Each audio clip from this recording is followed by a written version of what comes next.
So I ended up getting 8th in the heat race. And I remember being on the start line, I had to ask the 2 mechanics next to me to put my button in, Yeah. like my holster button. And they're like, where's your mechanic? I'm like, dude, I'm just here by myself chilling. So you can work as hard as you want, but I'm never going to be as good as Jet Lawrence.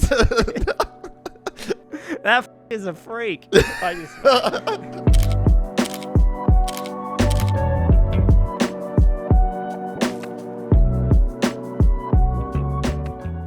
I met a gypsy. How did you get hooked up with Seven?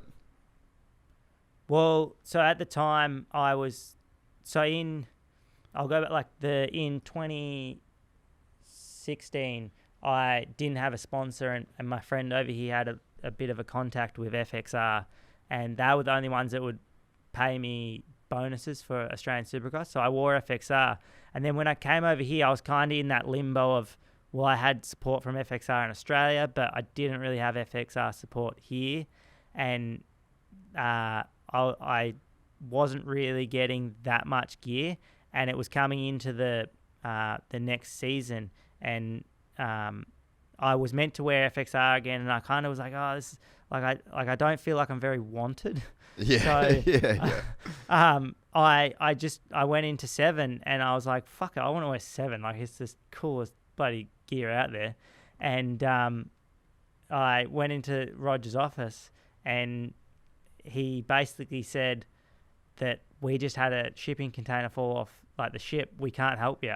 And I was like, well, fuck, I don't care. I'm going to wear 7 one way or another. And then it worked out. He actually did help me. And that first year, we didn't really get that much gear. So coming into last year, we got, like, that's the best part of racing. Like, we show up at each event and they give us 2 new sets of gear.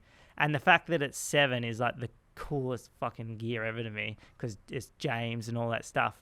But that's how I just sort of forced him almost to help me. And the smart thing with it is, and I've done this with a couple of companies, is if you look at me, like I busted out this brand new t-shirt today I found, I'm not someone, if you looked at me, I'm not, like I don't really give too much of a fuck about the look in that. So from the outside in, I don't look like I've got my shit together or anything like that, but I'll just take my missus to meet people. And she's like a hot little 5-foot thing. I get her to put a bra on and push her tits up. And it makes me look like not such a loser. And people want to, dude, I'm sitting here in jet pilot shorts that they gave me in 2016. Like, but it makes it look like I'm not such a fucking loser. So if anyone's out there, if you go into a meeting with someone, bring your missus, get her to doll herself up. And it will make, not saying those guys are creepy or anything like that, but it just makes me look like I'm not such a fucking dero. Oh, that is the fucking best, dude. That is I've so legitimately had a sponsor say in an email, I want to help you. You're a hard-working guy. You seem to be doing it like by yourself and your heart, and you've got a hot missus. That was legitimately in the email from, so... Oh, that's so fucking good. I love that. Dude, I've had some fucking fun times with Roger. I haven't spoke to him. I actually wonder if he just doesn't like me anymore. But I've had some fucking fun times with that dude, eh? Really? Because, so, he was at Answer before 7. And when he was at Answer, JDR was at Answer. And like back in the day, Roger used to be at every after party, every pre-party, he was a social guy. That's what I think made him such a cool dude, because he knew literally everybody. He wasn't like a dude that would go out, send it, get fucked up. But he was just always there and he knew everyone. If you needed to know anyone, Roger knew everybody. And so when I went there, I was like the only person from the team that would party. Yeah. Because everyone else was all serious and fucking racing. I was just the film guy. So I was like, man, I can film fucking blind. So I used to go out every single night, like every Thursday night, every Friday night, every Saturday night. And me and him just got to be awesome mates, eh? And dude, there was one time and I was a fuck up, like, when I was there. I was so useless. And there was one time where I went out and I was with Roger the night before. It used to be Phoenix Supercross used to fall on Donnie Emler's birthday every year from FMF. And Lil D's a legend as well. And so the Phoenix after party would always be Lil D's birthday party. And I went out and I was out till all hours. And I literally was like out the front of... We're out the front, like the party was done. And they were like, it was like me and Roger.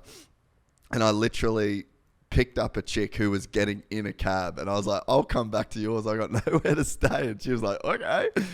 Literally, that's how I picked up this chick for the night. And then, so anyway, I've like slept in. I woke up in the morning, had no idea where I was, like just fucking nothing, didn't have any of my shit. And then I ended up getting up, missed all the JDR crew had left and drove back to California because I was just like nowhere to be seen.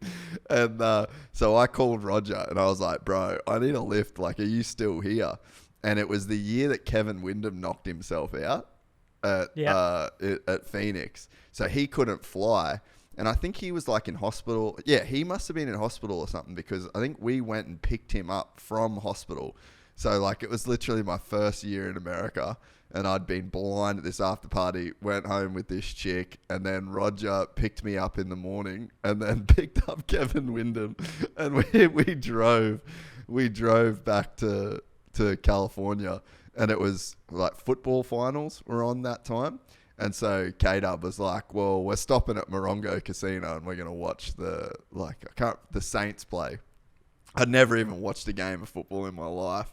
So I was like 21 or 22 and just had like the best night ever in Phoenix. And then the very next day was with Roger and Kevin Windham watching a game of football. But like, dude, imagine explaining that just like Kevin Windham. Yeah, I just went drove home with Kevin, partied at a fucking casino. Like, you wouldn't think like whenever I go to Seven, like, and especially the first few times that I went, because when I first sort of went there, I didn't know if I would speak to Roger or whoever was there. And now when I go, I'll sit in his office and we just bench race or talk shit for like an hour. And I often think, does this dude like want me to leave? Or because I'll just keep sitting, like I'm sitting around this James's freaking gear and the Nike boots and all. And I'm like, who would have thought I'm sitting in? Because you always coming from Australia, you knew who Roger was because he was the dude running shit. Yeah. And then it's quite funny now.